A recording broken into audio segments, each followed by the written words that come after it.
กล่องประชุมสัมมนาเผยแพร่ข้อมูลพัฒนาหลักสูตรและแข่งขันถามตอบวิทยาศาสตร์เวียกงานอาชีวศึกษา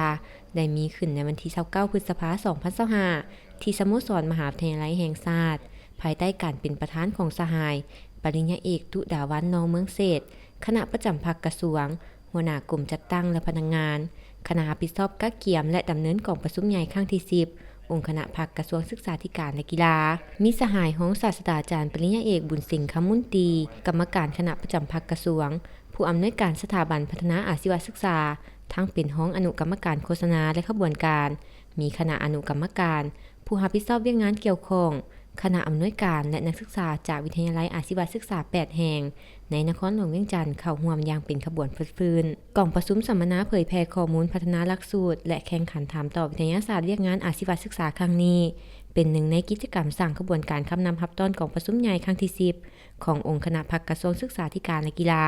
ที่จะมีขึ้นในมม.นี้ทั้งเป็นการสุกนิ้วส่งเสริมขบวนการเรียนรู้วิทยาศาสตร์ด้านอาชีวศึกษาให้ลึกซึ้งและกว้างขวางยิ่งขึ้นโดยผู้เข้าร่วมกองประชุมได้รับชมการนำเสนอผลการเก็บกำข้อมูลผู้บริหารครูสอนและนักศึกษาเกี่ยวกับหลักสูตรการโรงแรมท่องเที่ยวกสิกรรมและป่าไม้และความต้องการการฝึกอบรมของสถานอาชีวศึกษารวมทั้งการประเมินการนำใช้หลักสูตรวิชาชีพสาขารถยนต์สาขากสิกรรมและสาขาบริการในการจัดการเรียนการสอนแบบควบคู่หรือ DCT นอกจากนั้นในพิธียังได้มีการแข่งขันถามตอบวิทยาศาสตร์ด้านอาชีวศึกษา